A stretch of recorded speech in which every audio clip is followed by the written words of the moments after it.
So relax.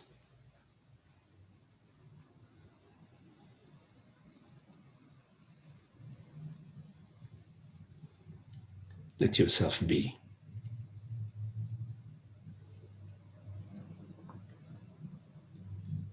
Release the body.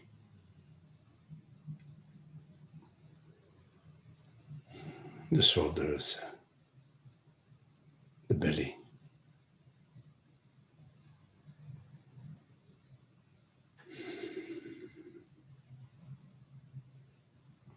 Rest as you are.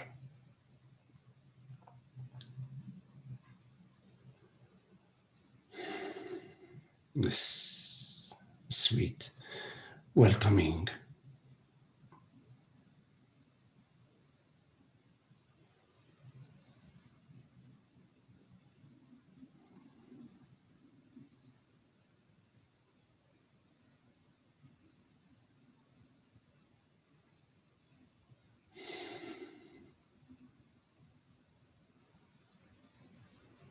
this borderless presence.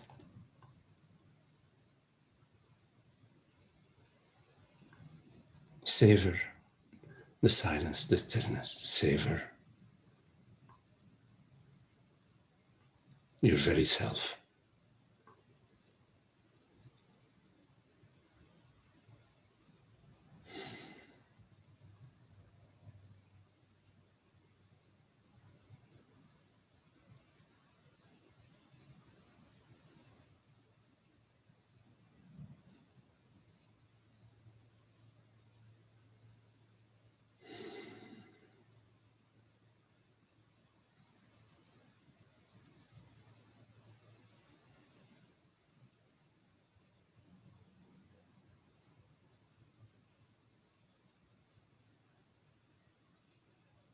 No borders.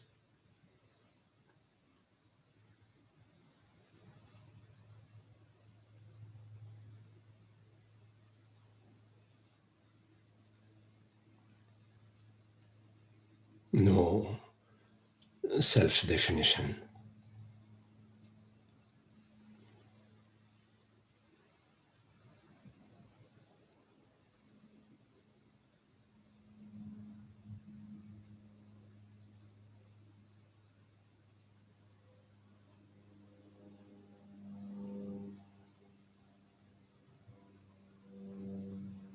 Being, not knowing.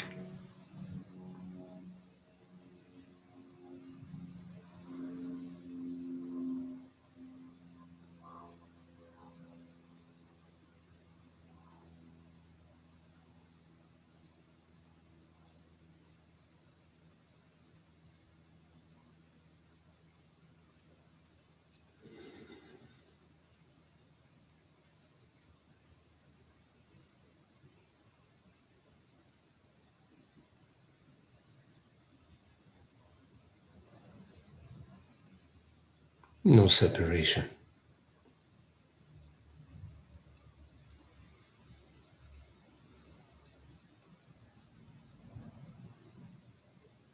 It's too much effort to separate this from that.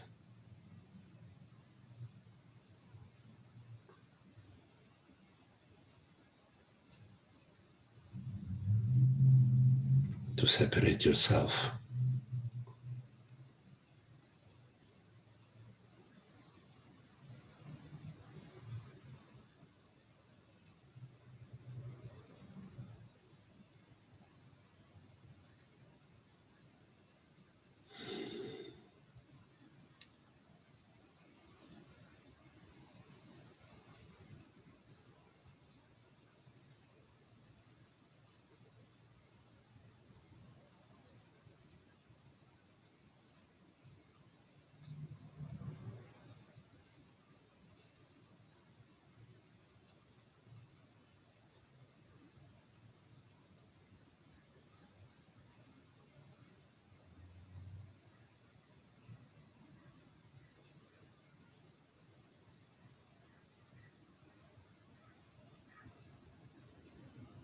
What's in the way?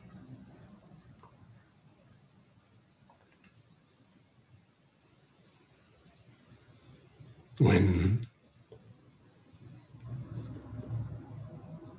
you are not a son, a daughter,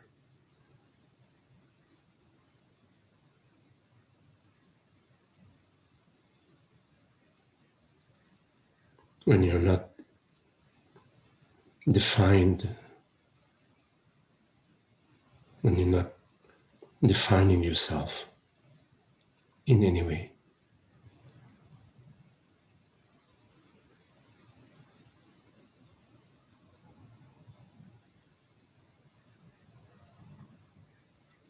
is there any issue?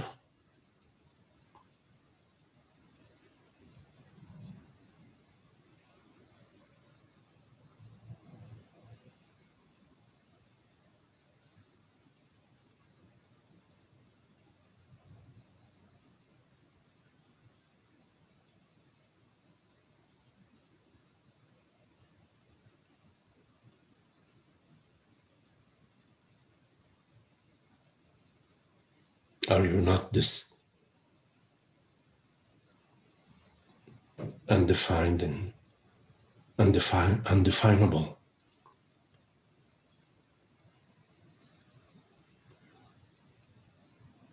reality which we refer to as awareness? Is that not your absolute reality?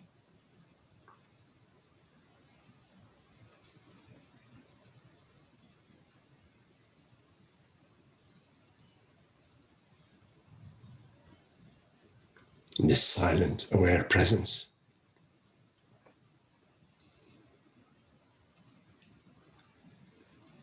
which effortlessly takes on the form of hearing,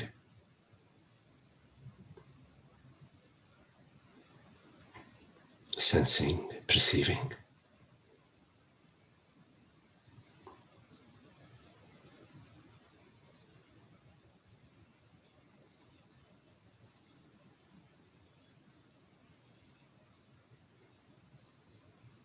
without ever leaving itself.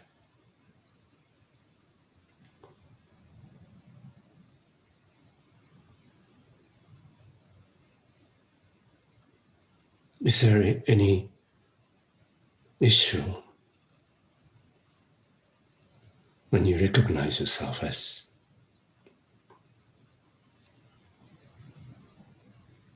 that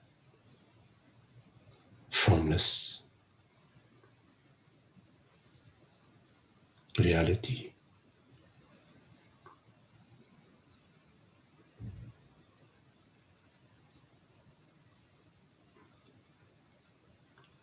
Non-phenomenal, cannot be burned or drowned.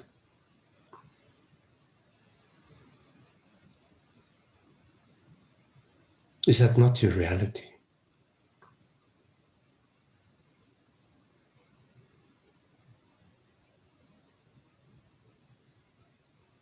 Is that not what you refer to when you say I,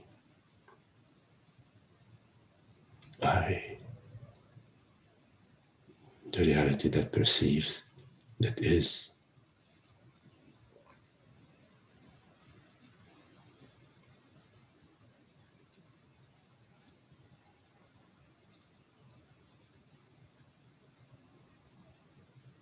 Is there anything lacking to this I awareness?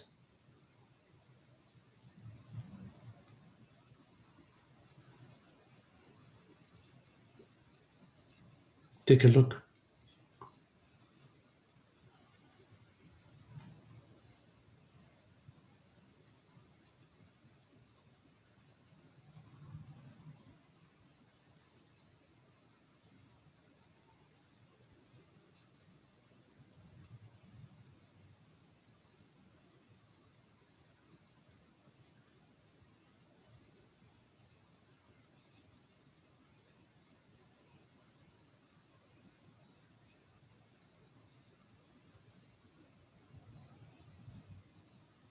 Does presence, awareness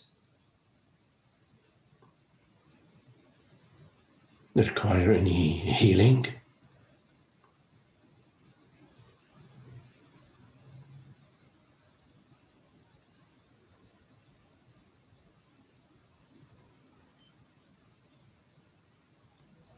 Awareness is not holding on to the past, not praying for a better future. Is it?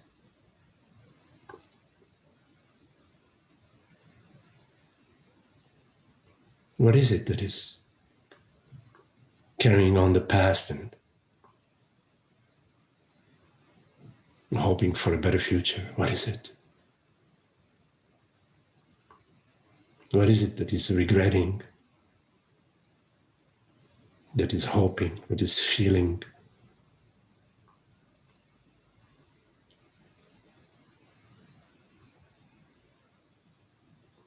All sorts of negative emotions.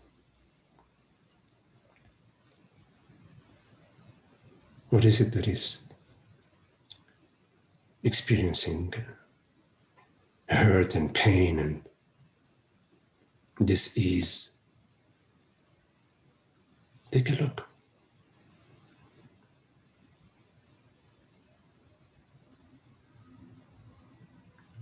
Is it not the past you're carrying along? The so-called me.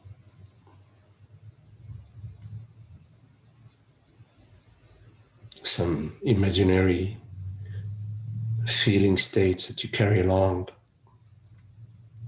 that you use them to define yourself.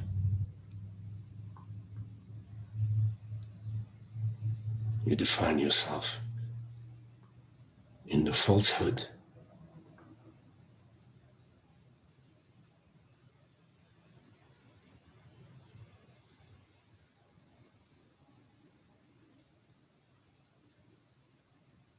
Because as consciousness, the reality of being right now, it's only love, freedom, beauty.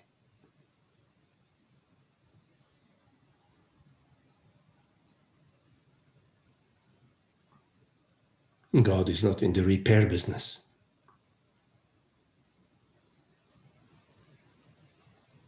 Building the wrong model and debugging it and fixing it.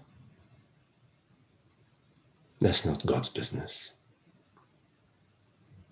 There's no such thing as a defective model in God's realm. Is there?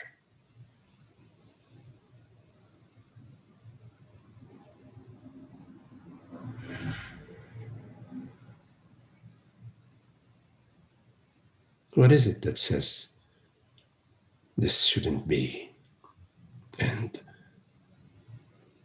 this should be?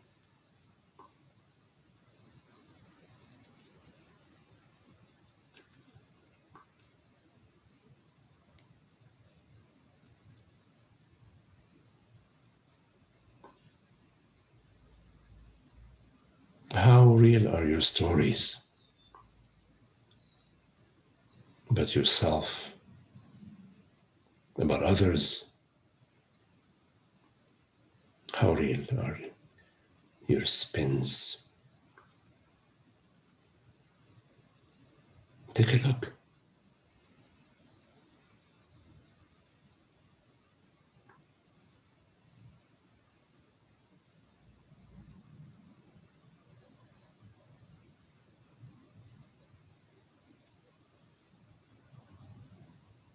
You want to heal the past, and you step deeper and deeper in the mud.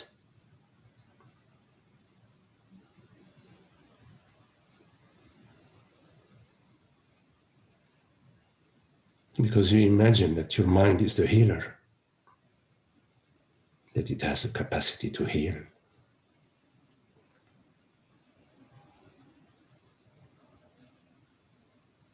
you overlook. It is your mind that is the source of the disease. Imaginary me, my imaginary life, the imaginary wrongdoings that were done to me, the imaginary wrongdoings that I did. Where are they? What's carrying them? What's maintaining them?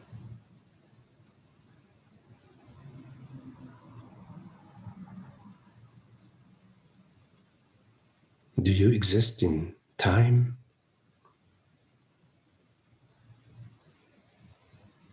Or is time an impression that you perceive and that you feel that appears to you?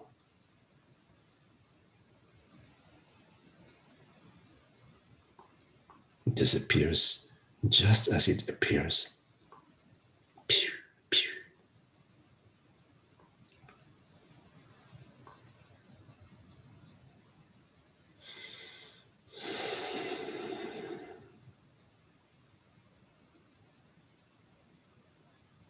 You pray for God to heal your ailments.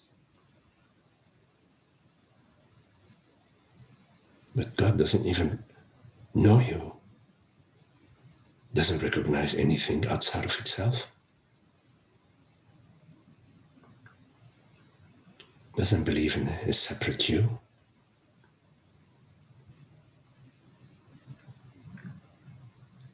Doesn't create problems.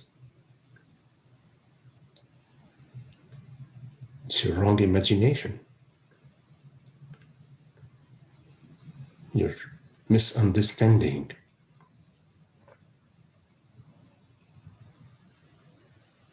That you are a body-mind, that you are a personal reality.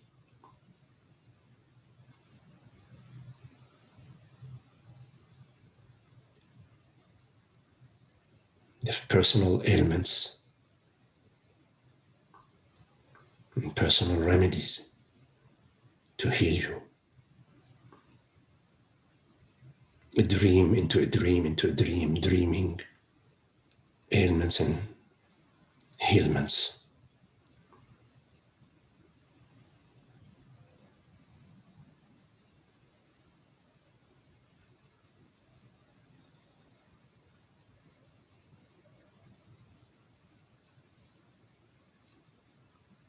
There are no currents within the ocean or waves within the ocean that are hurting the ocean or hurting each other.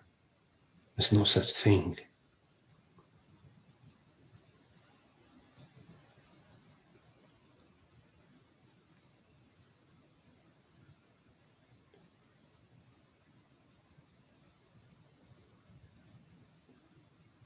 But imagining yourself to be a wave that is too short, that's suffering because it needs to be bigger, taller, wider.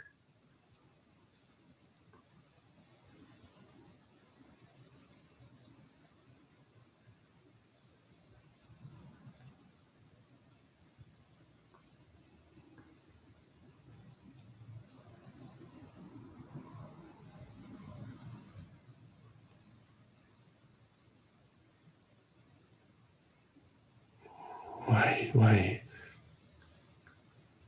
maintain this narrative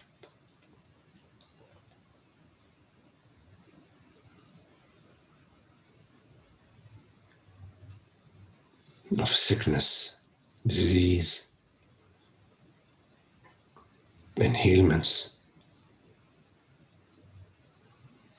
Why this dichotomy, this dualistic division within yourself? How about God's kingdom?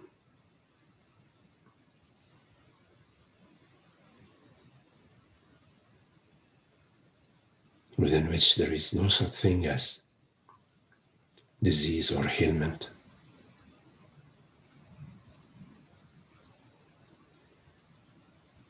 It's the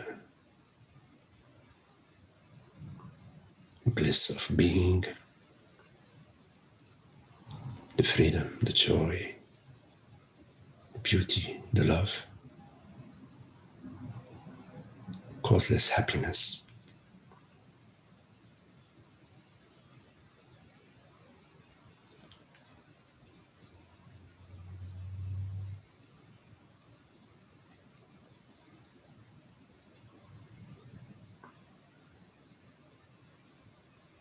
Can you let go of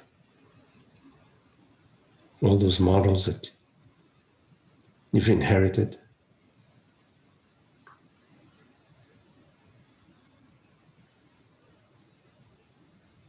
The good and the bad,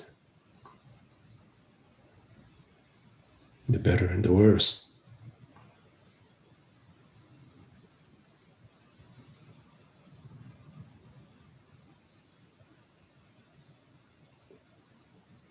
And be the ocean, which you are. You are.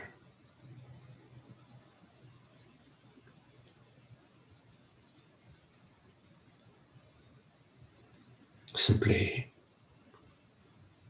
remain not knowing.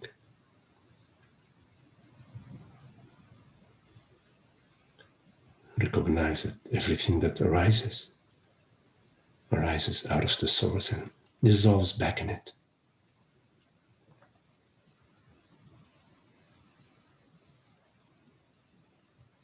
You're not traveling to a better place. That would be a disaster if the better place was out there somewhere and not our very being. It would be, wouldn't it be, quite a disaster if the bliss of being was out there somewhere to be attained one day. Oh my goodness.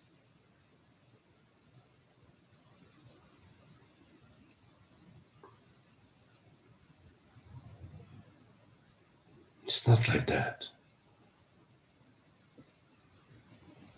It's not like that.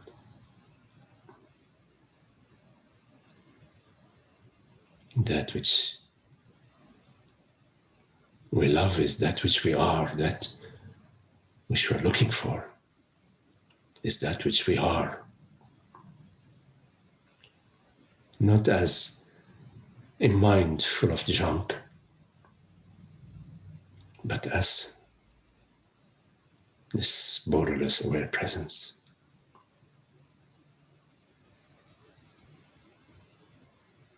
Are you not?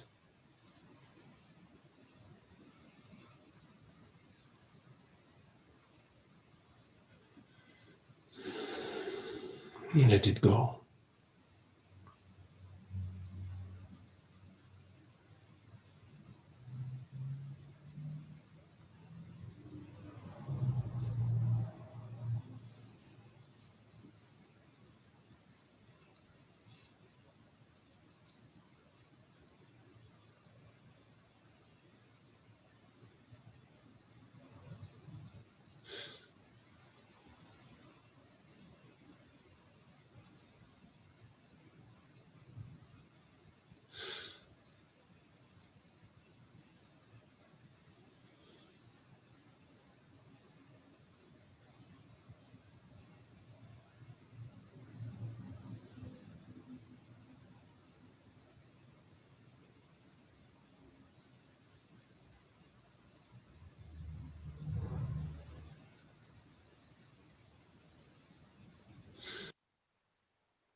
You are not the body-mind.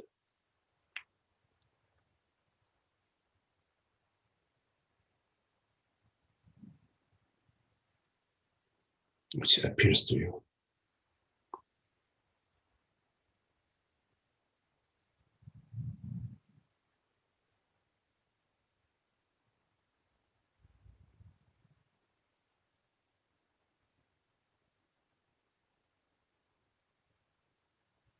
Nothing is happening to you.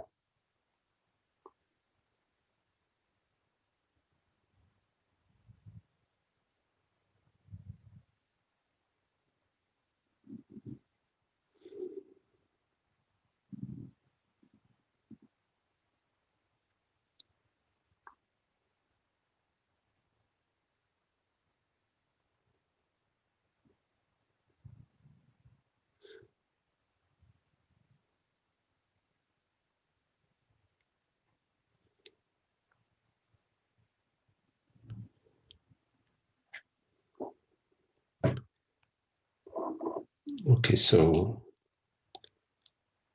if you have any questions, anything that you would like to explore? Hi, Magdi. Hello, George. I really appreciated that meditation. And what I noticed during that meditation, and during almost all meditations, that I listened to you part of the time, and I listened to my mind part of the time. So I don't know how, so I didn't hear all of that. And I would really looking for, I heard a lot of it, but I'm looking forward to getting the recording and maybe listening to that 2 or 3 or 5 times or 10 times, I don't know which. While my mind was going, one of the things my mind was thinking about is beliefs. There are lots of people here in the United States who believe that the election was stolen, that Trump was really reelected. Obviously absurd, but they believe it. And there are other people who believe that COVID is a hoax. There are all sorts of people who have strange beliefs. And I was thinking of, why do people maintain these strange beliefs? Well, one reason could be that's what they were taught. These people were in social media and whatever. And the other reason that people might want to maintain these beliefs is that it gives them some type of pleasure, joy, something. There's some reward in believing these.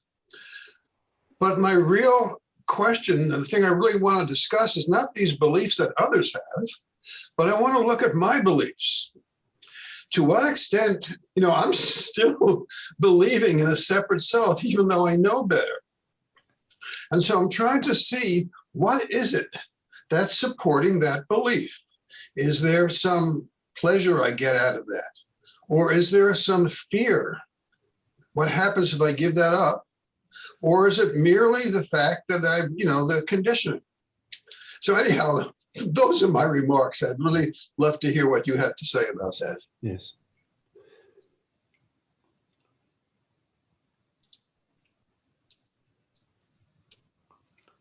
It makes no sense to hold on to a belief that doesn't matter to you, that you don't give a damn about, that you don't care about. Somebody could say the earth is flat. I don't care. Yeah, okay. Next person says the earth is round. I don't care. Okay. Somebody says the earth is square and it's tumbling towards the sun. We're going to hit the sun tomorrow. Okay. So you hold on to a belief that matters to you. If it doesn't matter to you, what do you care? Right? What do you care? It's a hoax, it's not a hoax. Republican, Democrat, liberal. You don't really care. Deep down, you don't care. On the surface, somebody says the earth is flat. You say, no, well, look at this whatever. Earth is round. But deep down, you don't care, It's at the surface, there is a conversation. but deep down you don't care. Now, about the belief that I am a present self, I am consciousness, I am, the body mind, I am George, I am Magdi, I am a man, I'm whatever, a son. Somehow, if I'm holding on to this belief, I must care about it. There is something within me that cares about that, that feels that that's important.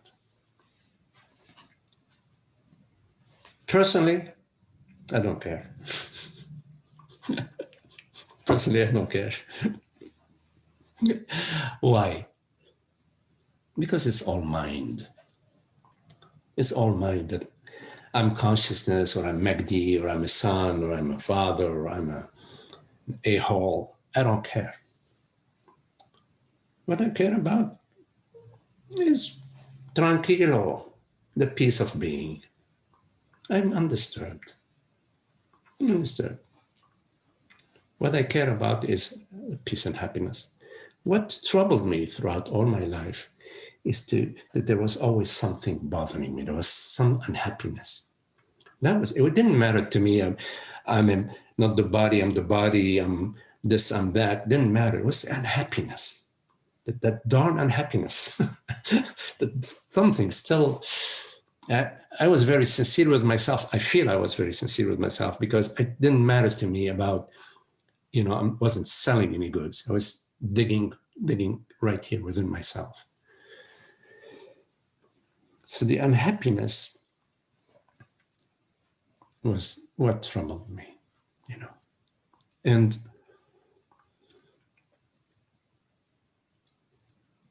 here we share that being free from beliefs. Deep down at the surface, we could say, oh yeah, of course I'm a son, of course I'm a father, blah, blah. The surface, it's okay.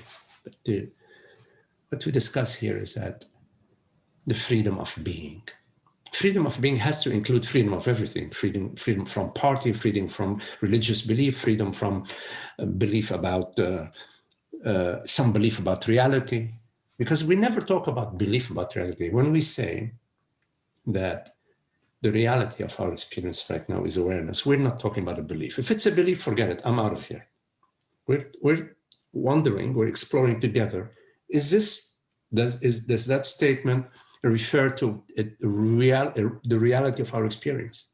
And we may disagree, so we can discuss it, because it's not about I know and you don't know. No, it's not about you know and I don't know. It's we're looking together. So in looking together, what becomes clear beyond any doubt is that there is an experience. And the content of the experience is constantly changing. Thoughts, sensations, perceptions. But there is something that's changeless in my experience, which I refer to as presence, awareness. It's not, I cannot point to it. I cannot say it's this thing or that thing, because it is that which is pointing. It is that which is pointing.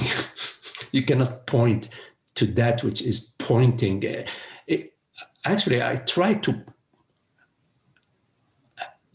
point in a way to that which is pointing via some weird lingo to sort of refer to an experience that is not in the language. It's like the finger pointing to the moon.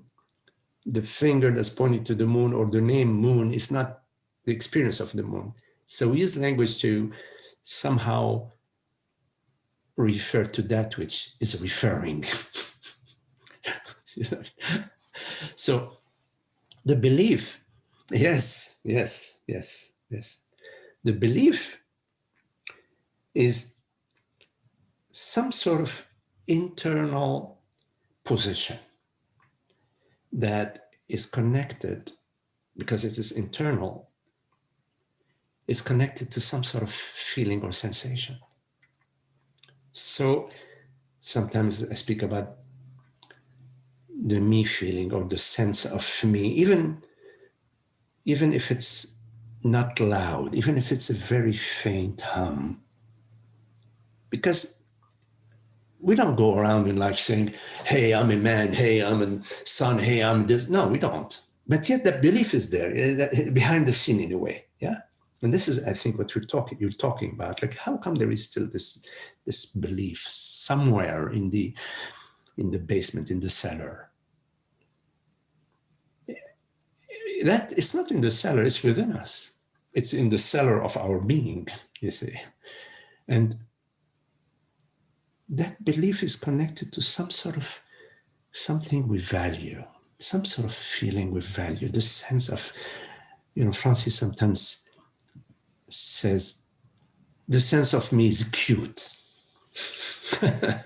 It's like, somehow, yeah, we speak about the falsehood of the separate self and so on, but it's cute to be me. There is a cuteness to being me.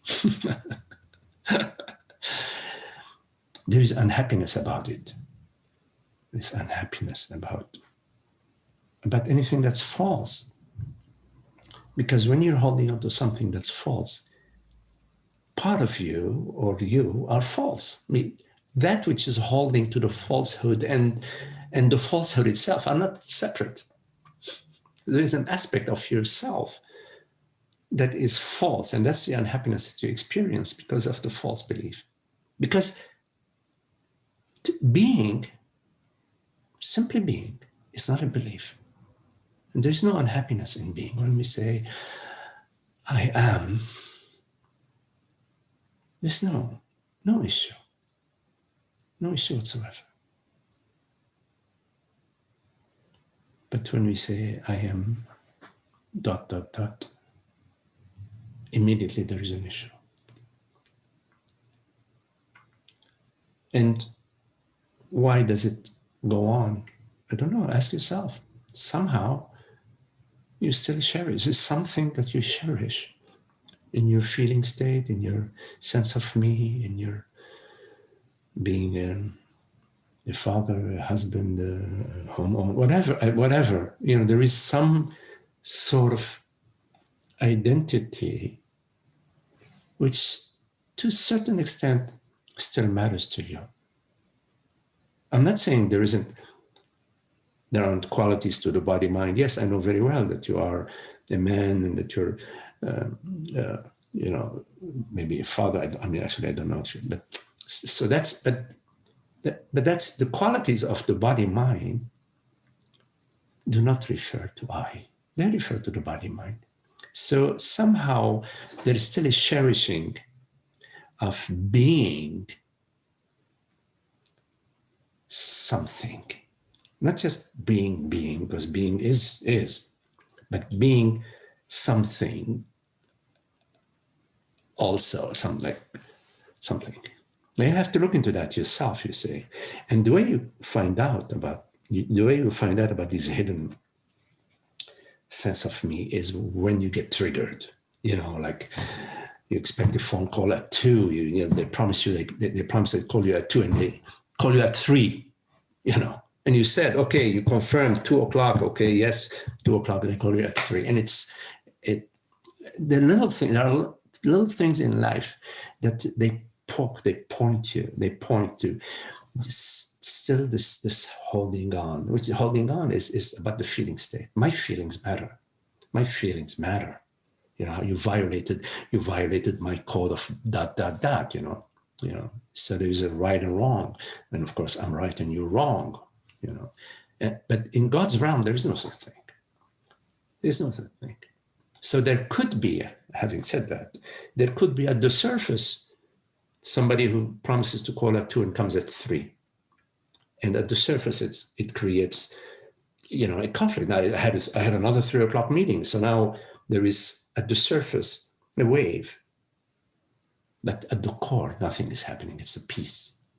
So at the surface, we deal with it. We say, okay, John, listen, okay, look, I've got a 3 o'clock meeting. So I got like 3 minutes to talk to you. Maybe it's better we meet again at 5, whatever, You know, so you deal with it at that level, but at a different level, at the level of the peace, of the being, tranquilo is the peace.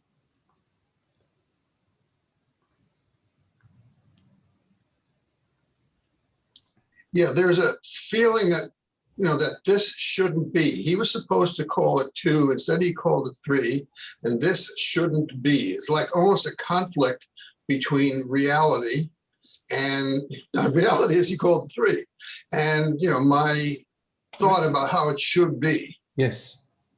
And so when you say that, I can feel that. Yes. And I just wonder, I mean, because that kind of conflict happens frequently. Well, I think the world should be exactly the way I think it should be, and it isn't. You know, God loves you, and she's gonna present you more and more and more and more of. She knows you where to poke you. All right, don't you worry. Right. Please, you don't need to give God a lesson. Knows exactly where to poke you, and it's gonna poke you right there. If it's so maybe what you're saying is, when that happens, and it does happen frequently, is to just be aware of it. I have this feeling that this shouldn't be, and just to be aware of the body sensation and somehow understand that it doesn't mean anything. Is that what you're suggesting? There are 2 dimensions to the sadhana. First is at the mind level. The mind level, there is the understanding that I, George, don't like, I've got my conditions, my terms, my scenario of what works and how the world should be. And that right. All of that is a bunch of BS, okay? Right. Understand it's a bunch of BS, because God is infinite potential and infinite creativity. He's not listening to, hello, George, what do you think, how things should be today? Tell me. No. So you need, first at the mind level, you understand, holy smoly, here is the good old nonsense running. You can perceive that. You can understand that. Why? Because you have the understanding that the mind is 99.9% on some heavy-duty drugs. It's heavy. It's deeply in la la land. Okay, so you need to right. understand that. I think you're pretty clear about that. Okay. Right. Yes. Right. I mean, of course, there is an aspect of the mind which is about functioning and clarity, but I'm talking about the psychological aspect of the mind, and that's the aspect that gets upset. That's the aspect that says it shouldn't be like this. He shouldn't be like that. She shouldn't be like that. So there is that right. aspect of understanding. You understand. You say, okay, there we go again. There I go again with my stories about how the world should be, how others should behave. And here I am, I have my ideas about, I have complete disregard with what their reason, their life. I have no idea why they showed up at 3:00. If their child was ill, if they had a problem on the road with the car, I have no idea, but I have my judgment. My judgment is important. All right. The rest is okay, Right. So the second aspect is at the feeling level. At the feeling level, there is something happening in your own inner body space, body-mind space, I say. The heat, there's some fuming, yes? So yes. At that level is the different contemplation. At that level, then we are open to perfect, no problem. That can be, that is allowed to be. There is nothing wrong with that. It's not a problem. It is the expression at the feeling level, at the body level, at the somatic level of ignorance. The sense of me within the body. The right. sense of me within the body does not require any repair. It simply requires love. Love meaning just to be present. When your wife, your partner, your friend, your son comes and tells you, okay, look, I'm suffering. I want to talk with you. What do? You're present to them. You say, sit, let's come and sit in my office. Let's talk. Go ahead. What's happening? You're listening. You're listening. Similarly, is that your son or your child is within you, is coming to you and telling you, I'm hurting. I'm hurting. So what do you say? You say, okay, no problem. I'm here, no problem. You're hurting, and I'm here for you. Here meaning as presence. I'm not here with, I have a solution for you. Let me see. You said, oh, you're hurting. Well, take this medicine. Do that. Don't do this. Don't call her. Don't call him. No, you're listening. Right. And in the listening, they feel the love. They experience your listening. They experience your love, your presence. Complete non-judgment, right? Right. Yes. So similarly, you apply that to internally. You are present to it. You're open to it. Francis says, surrender the sensation to the space. Surrender the sensation to the space, meaning whatever you're experiencing is a sensation within the spaciousness of awareness, right? Right. And all sensations are neutral. They're an arising. They're a certain song, a certain twist, a certain dance. You say, okay. Which is very different from, oh my God, I'm feeling mad. Again, and that's not meeting yourself at the feeling level with love and presence. Yes, I've heard Francis say exactly what you said, and also pointing out that the body sensations are just more perceptions. They're like sounds and visions and stuff like that. Absolutely. I'm hearing him say that, but they don't seem that way. Somehow my body sensations seem more intense and pervasive. And I've got to, anyhow, but I get it. I get it. When you look out the window, there could be a butterfly that flies by, or there could be an eagle that flies by that's holding a bird in its hand, in its claws. Right. And they are both different. Butterfly, eagle. But although they are different, they are both equal as neutral perception. As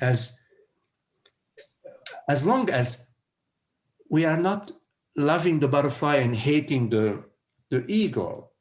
Yes, I get it. Yes. Yes. So, yes, when Francis says that there are perceptions, then we don't, it's not, let me find a solution to fix it. You know what I mean? No, I said exactly what you mean. So in the case of the eagle, I don't have I can't fix it and, whatever. But in terms of my own body sensations, I do exactly what you say not to do. And that is I do look to see how to fix it. Yes. And I also label it as bad. Right. So I'm just noticing that's what I do. Yes. And when you do that, then you're separating some imaginary doer or fixer or person. There is a separation. Yes. There is now subject and an object. And okay, the object is acceptable. No, it's not acceptable. I got to fix it. The object is acceptable. Great. But both cases is separation. Yes. And the separation is a fictitious separation. So rather than, and we all know this model, I mean, we've all been there, done that. Rather than repeating that, which right from the onset is unhappy because of the sense of separation, is to invite yourself at the feeling level to this allowing, perceiving, experiencing in an open, neutral, uninvested, uninterested way. Right. It seems difficult to do, but I get it. Yes. Yes. because it's available to you right there. I mean, the feeling is available to you right. It's right there. We are the laboratory. You know, it's right there. It is We right have there. the key. We have the key and the key and the door are right there. Right there. Right. And what we have available to us, which is the trump card, is that we are this awareness. We are the piece of being. We are this causeless piece of being. We are this same presence, this same awareness. Uncolored, untainted. The vitamin D and the fish oil. Later. Okay. Yeah. Okay, George? Yes? Yes, very good. Thank you. Okay. Right. All right, George.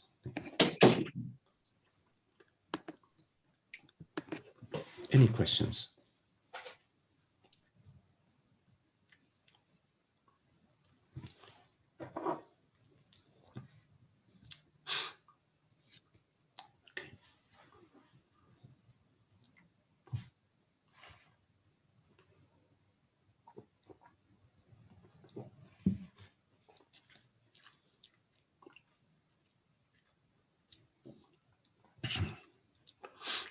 Any questions?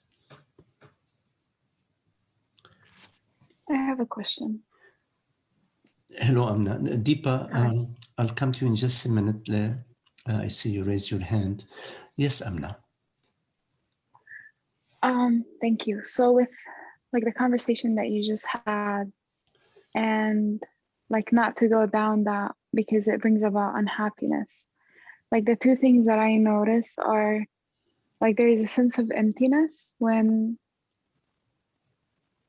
I don't engage in those, like sometimes I experience a sense of emptiness, and there's also like I notice that it's very very habitual to go into that pattern. And like what's your suggestion to, like whenever I notice that, how, like where to put my attention instead?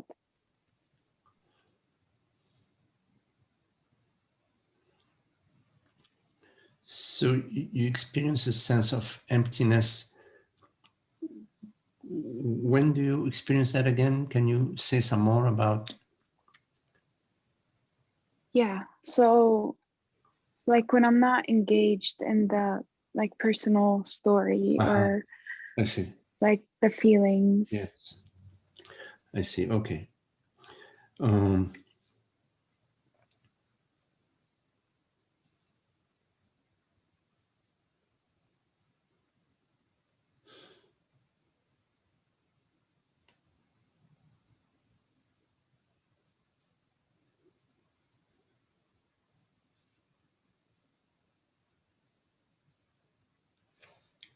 So the emptiness that you experience when you are not engaged in the story and in the habitual pattern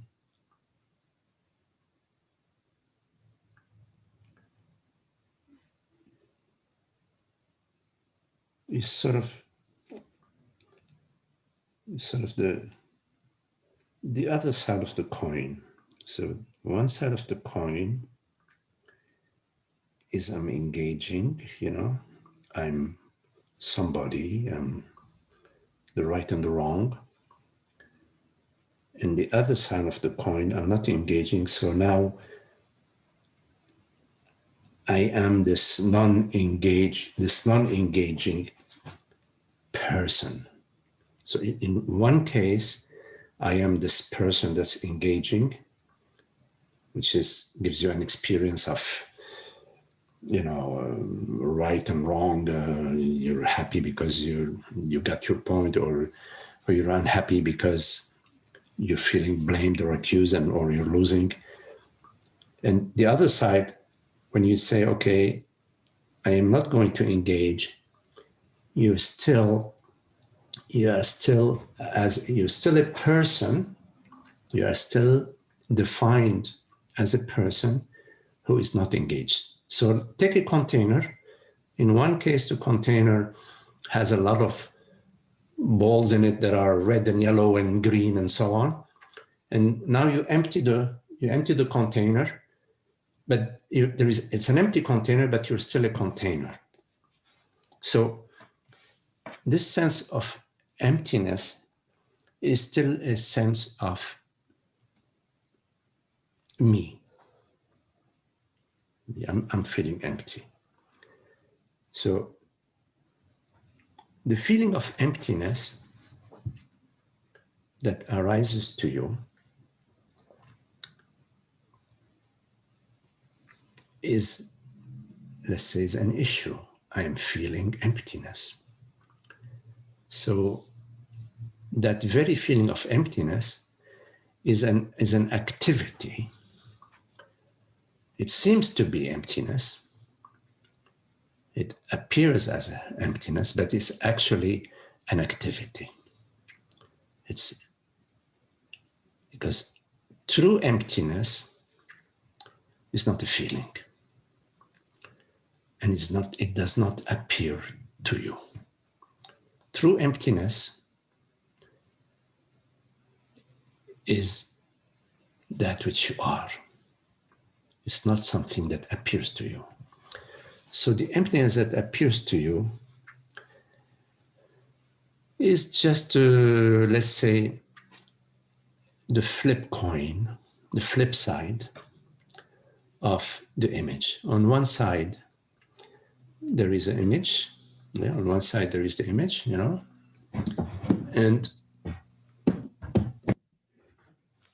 on one side, there is the image, and on the opposite side is the emptiness, yes? But in both cases, it is a picture. Both cases, it is a picture. Are you understanding what I'm saying? Yeah. Okay. So let me, is it okay if I just Yes. Okay. So in both cases, it's I'm believing that I'm a person, and that's Yes. okay. Yes. So it's between the one side and the other side of the picture, the side where there are a lot of images and a lot of activities.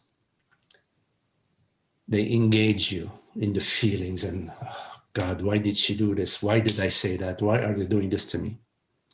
On the other side, you're experiencing the emptiness. So between both sides, I would say that you are on the correct side. You are on the correct side. But what you need to do next is to contemplate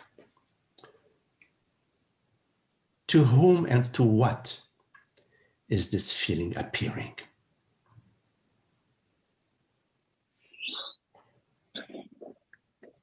And contemplate, does this feeling of emptiness, which is appearing to me as a feeling, does that define what I am? Now, imagine there is a feeling that arises to you and you don't care. Okay, yeah, I'm feeling, I don't know, such and such. I don't care. Is there a problem? No. No. So the feeling of emptiness arises to you and you don't care. Oh, the feeling of emptiness is arising to me. I don't care, so it's not a problem, right? Mm-hmm. Now, the feeling of emptiness that you don't care about. It's important that you don't care about it, because if you care about it, then we have to fix it. We become a fixer. We become the repair person, or we call the repair crew. Hello, I have a gas leak here. Please come quickly and we need to repair it. Either you become a repair person or you call the repair crew. In both cases, you have a problem. But if I don't care, I don't have a problem. Also, now that I don't care, I can contemplate also the peace of being. Because if you're only interested in an experience A, experience B, experience C, you remain an experiencer. But when you're contemplating the peace of being, you're not contemplating how do I experience the peace of being. You are contemplating what is the peace of being. Now, the peace of being resides in that which is perceiving. So when there is the sense of emptiness that's arising to you, if you can turn your attention to pure being, pure awareness, that this appears to you, but it doesn't define you. Nothing that appears to you defines you.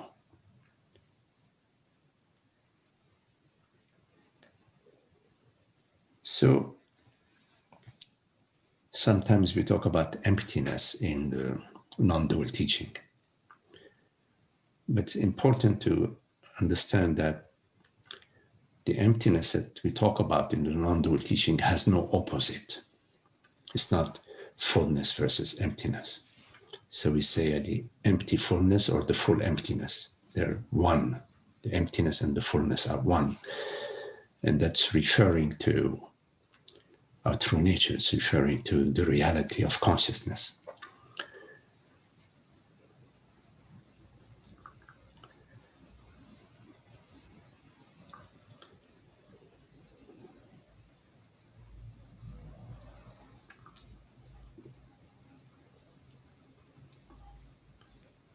So the feeling of emptiness that you're experiencing is in the right direction, but you have to go a little bit further because it's still an object, and you have to go to the objectless. You have to go to the reality that perceives, the reality of consciousness. There are no objects.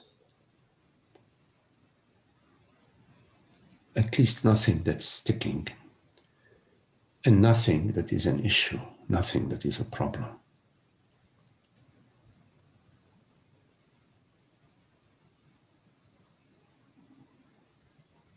And also, like I was speaking earlier about with George about the feeling level, it's an appearance, it's a neutral appearance that's appearing to you like a bird flying by the window.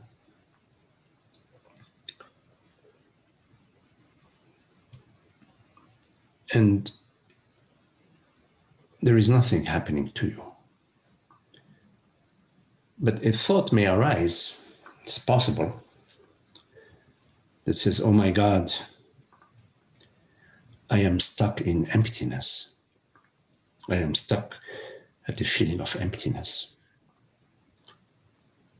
When and if that thought arises to you, it will also have a feeling associated with it. When and if that thought and that feeling arise to you, you need to understand that the I that is stuck in emptiness, it doesn't exist. It's just a mirage. You don't need to buy these rotten tomatoes. You don't need to align your body and your mind with the falsehood. Rather, align your body and mind with the peace of being, with consciousness, awareness, with your true nature.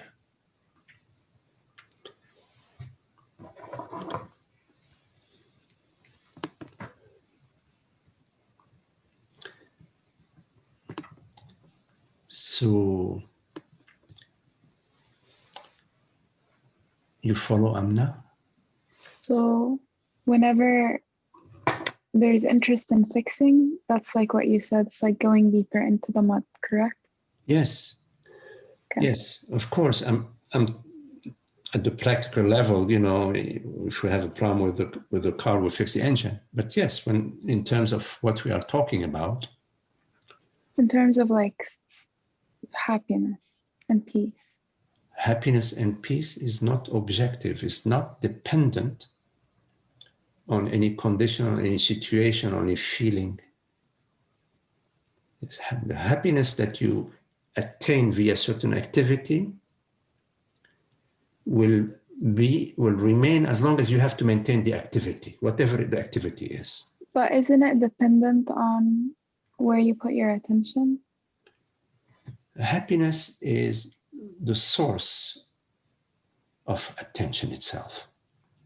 So, yes, along the path, we place our attention onto the source. We're contemplating the source, meaning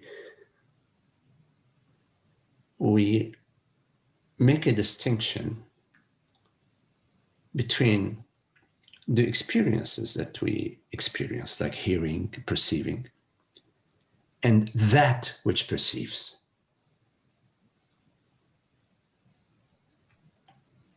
So yes, the attention goes towards that which perceives.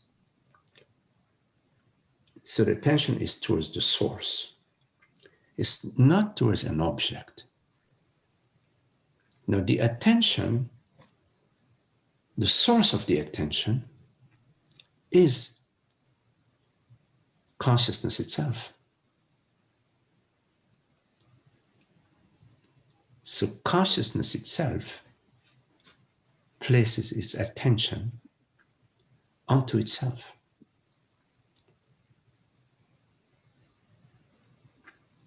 It's different from placing your attention on a certain feeling, a certain state of the mind, a certain situation in your house, in your home, in your family, in your body.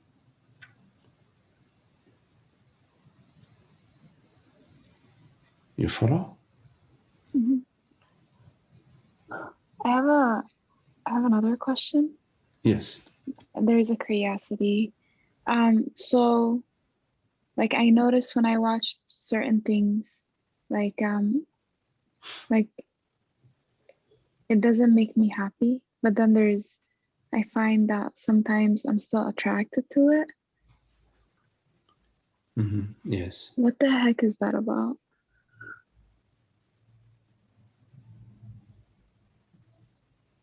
I wonder if it's the same to being interested in. Well,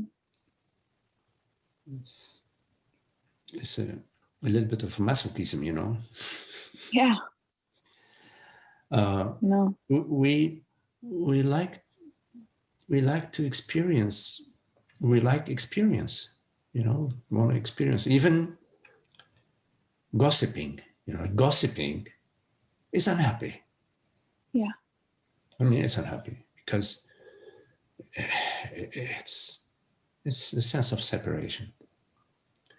But I mean, we often engage in gossip. There's something about it that makes us feel something. We feel, I don't know, we feel alive, we feel excited, we feel justified, we feel that we belong, we feel something that we like about this experience. Now, there is intelligence and there is interest. Intelligence tells you that engaging in unhappiness, even if you somehow like it, is something to be looked to. You need something, a disconnect there. So there's intelligence.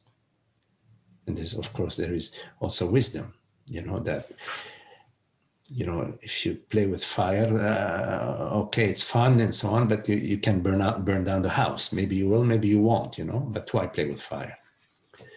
And there is also the understanding that you get from the non-dual teaching that the journey, the life is about happiness. It's about happiness. It's not about feelings or sensations.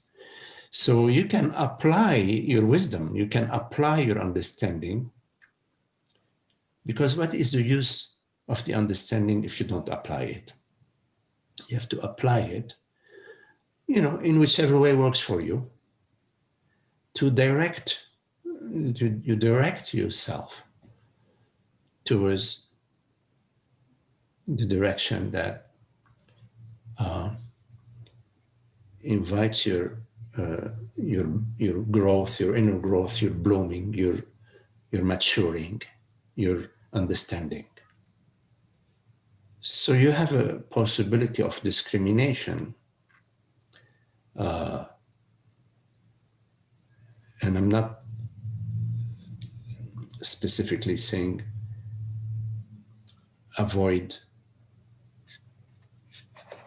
I'm not being specific about is you have to find out for yourself, and you have to travel the path that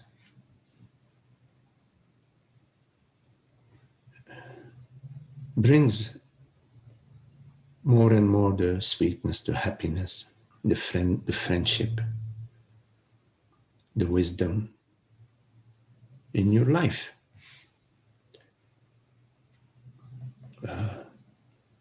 And there are some habits, we may have some old habits, but we can experiment with those old habits. So there would be a new way, a new direction, a new way for you of engaging, which doesn't necessarily mean that you're repeating the same old habits.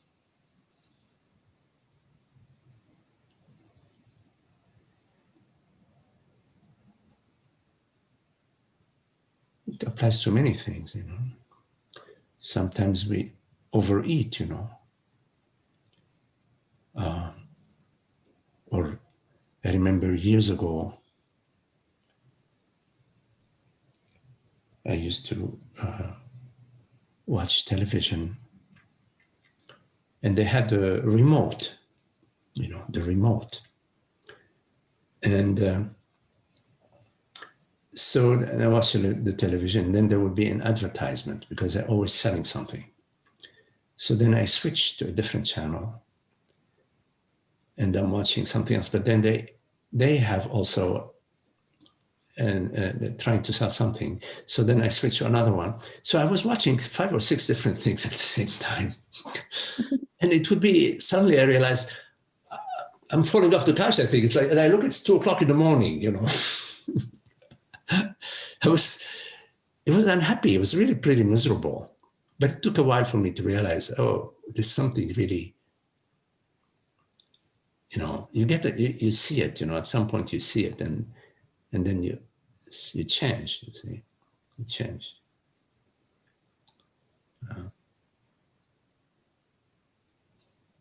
Sometimes you don't see it, you know, you don't see it, you know. I remember this one time, you know, I was in college.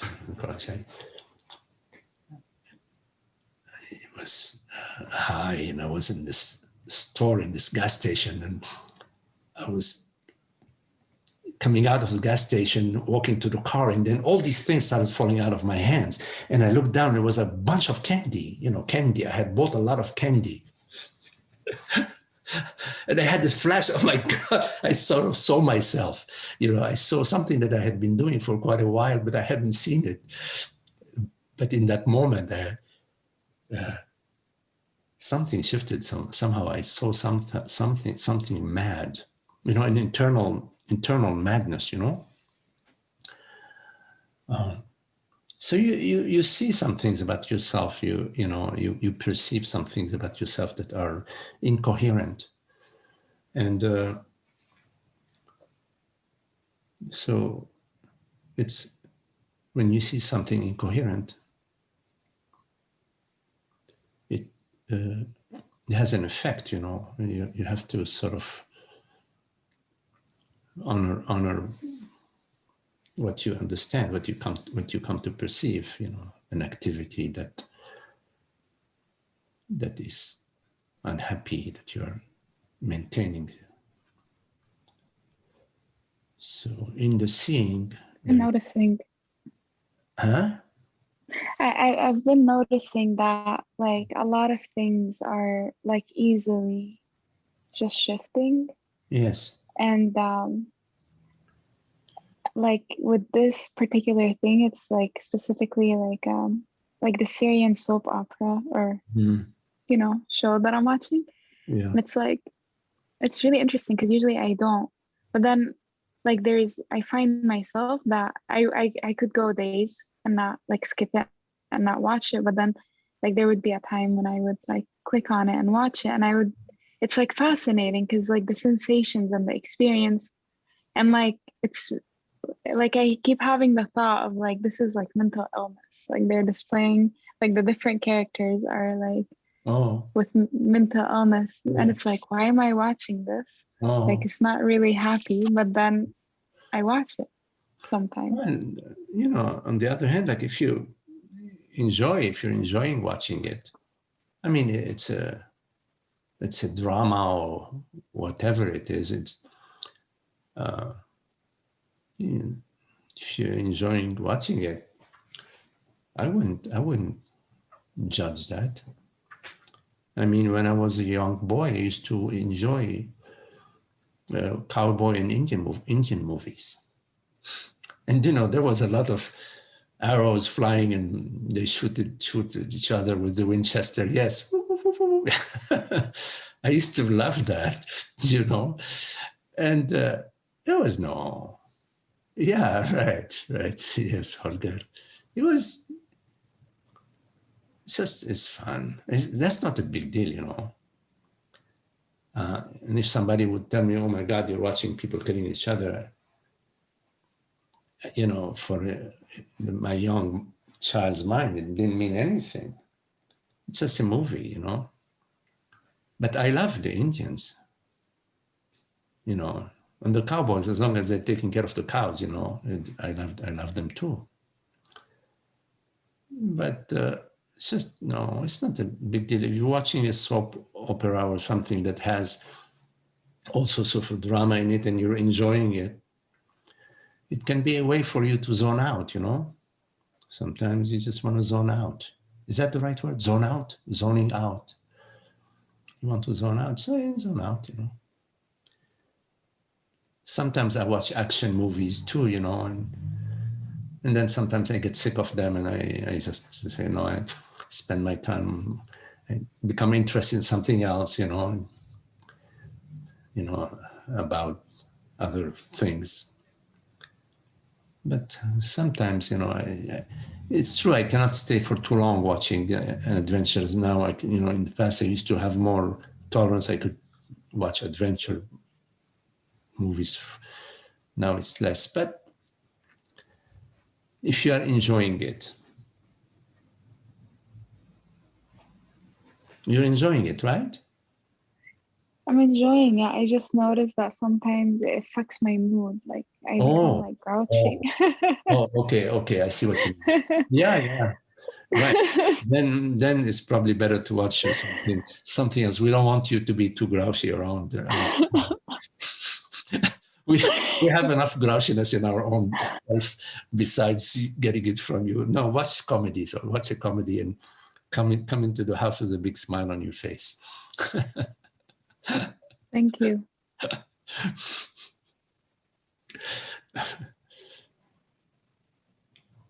Yeah.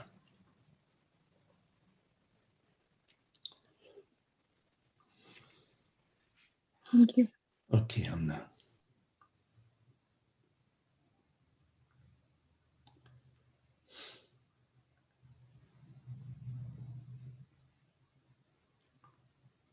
Any questions?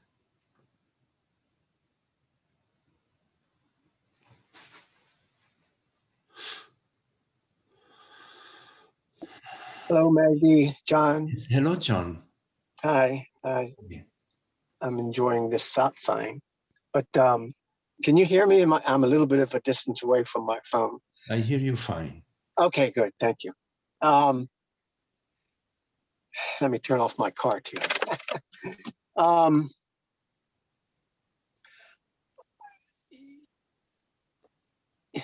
was gonna say, I'll say it now and laugh about it, because I actually stopped listening to blues music because I found that was a part of my identity, and I wanted to maintain that identity, that a victim, poor, and so forth. And that's not happy. Mm-hmm. And I what I hear when you're sharing stuff, and put it into the non-dual sort of terms and stuff like that, even with like TV, I used to do that too. Of course, I used to drink beer as well. But, it was the idea of finding something exciting. Later on, there would be these groups of people that would talk about growing up in systems and family systems and being addicted to excitement. And, and even though that's true, I realize now with the non-duality, I could certainly say being addicted to excitement is about, again, identity, and that's who I, or about addiction or about something like that. But it's more about, I think for me, it was more of a lack, a sense of lack. And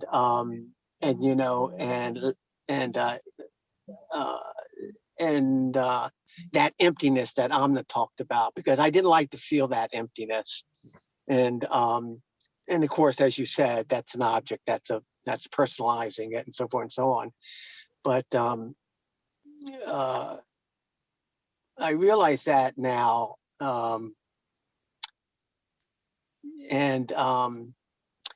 So, and then what you've said in the past is also coming to me, the idea of joy, love, beauty, all these qualities. I guess you can call them qualities of awareness or presence or whatever.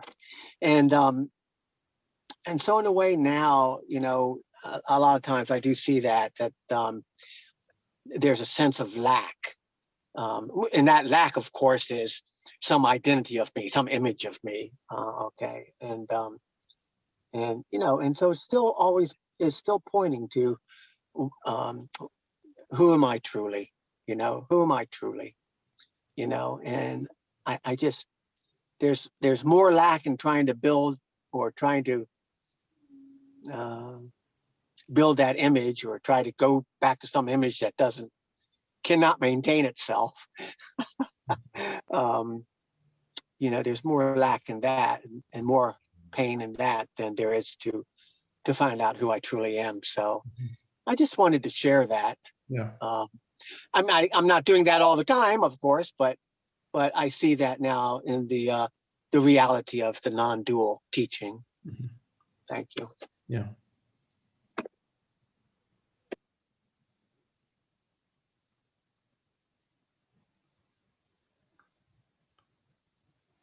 You know, it's good to stay with the emptiness. I can't hear you a little bit. Can you turn up the volume a little bit, please?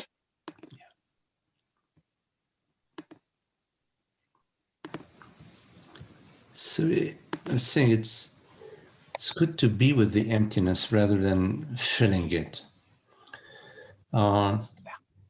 This sensation, this sense of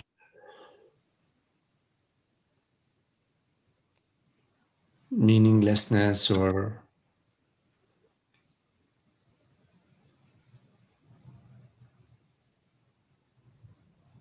emptiness, rather than filling it with activity, which is some sort of avoidance or cover up, to just stay there. Yeah. To be that.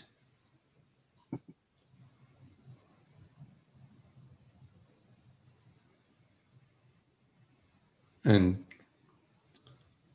you know, sense it, feel it.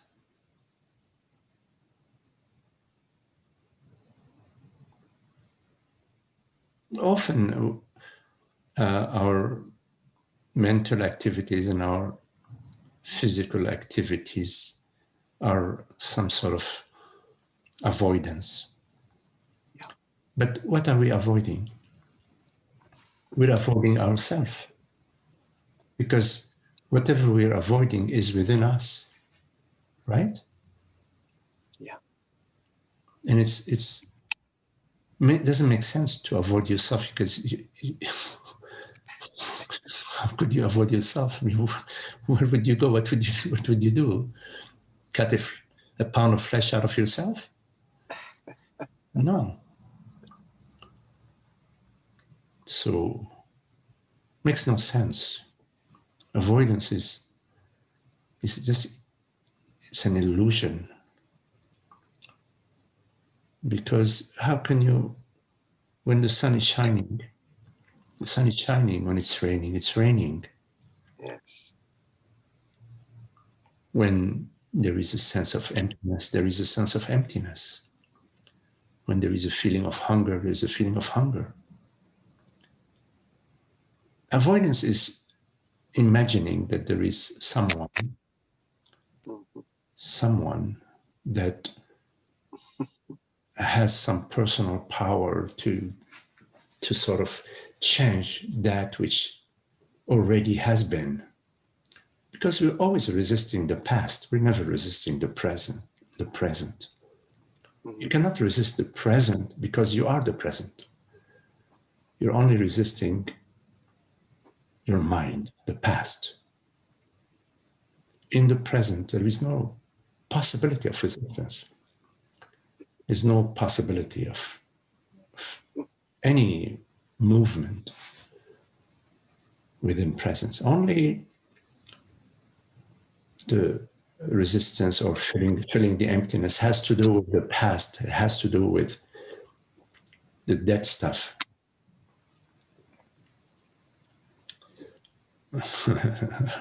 Holger is being devoured by his daughter. The presence. I love it.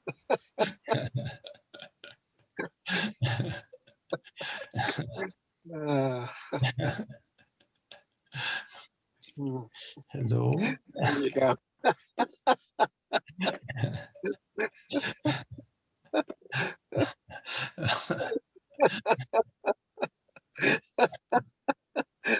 Oh, that's fun. Holger, you got your hands full there.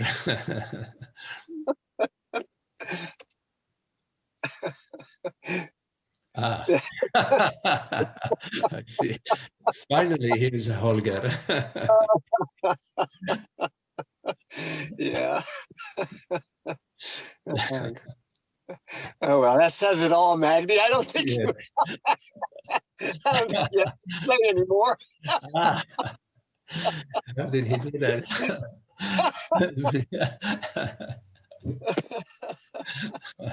Oh gosh. Sorry. That was wonderful.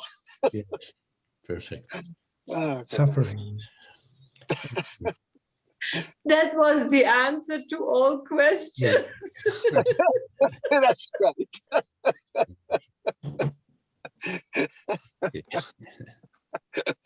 Oh, goodness. Everybody. All right, thank you. Okay. Love to you all. Thank you all. Very lovely to see your daughter Holger and you, Holger, and George, and Esther, Rahul, Charlie, John, hello, Holly, and Amna. Hey, Frank, Mina, hello, Mina. Thank you so much, Magdi. Okay. Beautiful. Yes, Marga, hello, Marga, salut Shiva, and Ibrahim, and John. Thank you all.